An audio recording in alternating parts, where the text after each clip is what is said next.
Hoje a gente vai mergulhar na história de um ícone, né? Roberto Carlos. Temos aqui um material bem completo da Wikipédia, sabe?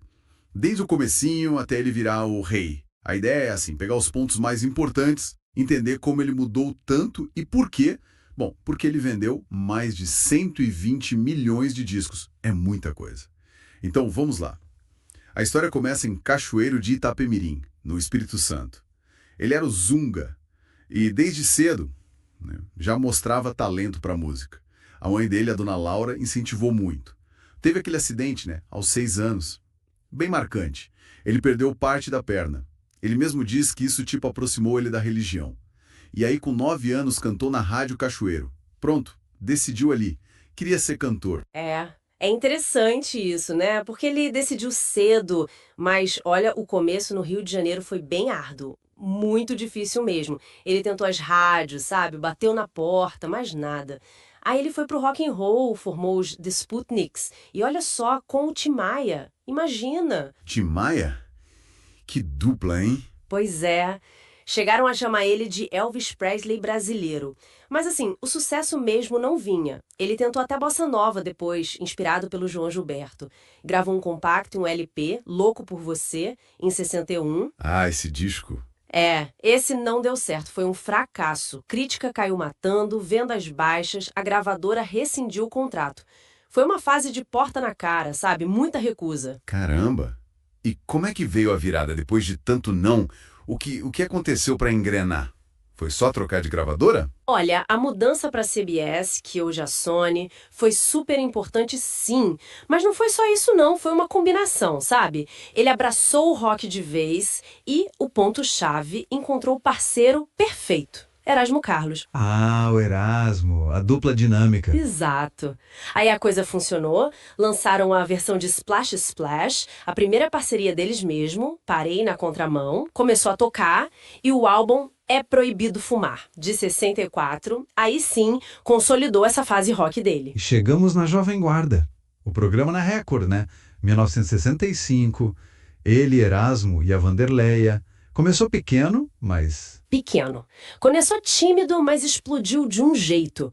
O programa e o disco com o mesmo nome, puxado por Quero que Vá Tudo pro Inferno. Aquilo ali transformou o Roberto não só num ídolo, mas no líder de um movimento cultural inteiro. Ditou moda, jeito de falar, tudo para a juventude da época. Foi muito além da música, então. Muito além, foi um fenômeno social mesmo. A fama dele ficou absurda. Precisava de segurança reforçada, usava até a sósia para conseguir sair na rua. Imagina! E pensar que essa fase tão forte do rock também passou, né? Ele foi para a Itália, ganhou o Festival de Sanremo em 68, Canzone per te, o que isso significou na época. Nossa, ganhar Sanremo era como ganhar a Copa do Mundo da música na Europa. Deu um prestígio internacional enorme para ele.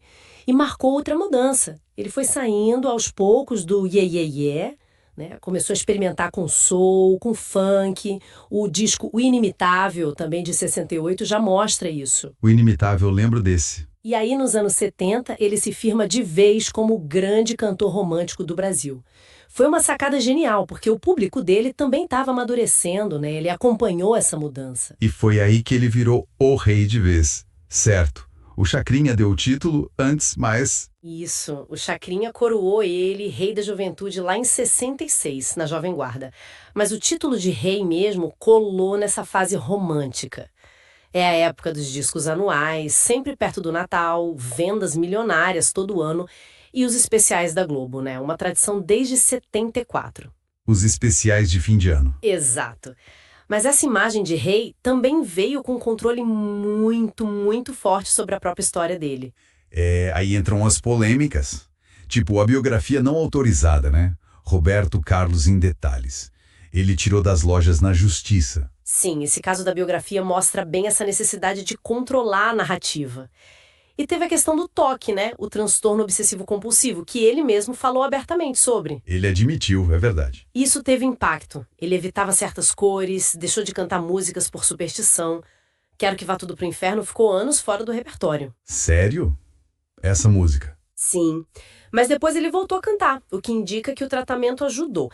Mas mostra esse perfeccionismo, esse cuidado extremo com a imagem pública. E isso tudo, o lado pessoal, aparece nas músicas, porque elas são muito pessoais, né? Totalmente. Grande parte da obra dele, principalmente com o Erasmo, é muito autobiográfica. É muito confessional.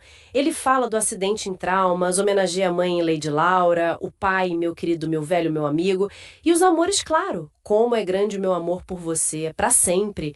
São clássicos. Sim, músicas que todo mundo conhece. Mesmo ele não sendo de falar de política, tem exceções, né? Debaixo dos caracóis dos seus cabelos, que era sobre o Caetano exilado, e as músicas sobre meio ambiente, as baleias, a Amazônia, isso já nos anos 80.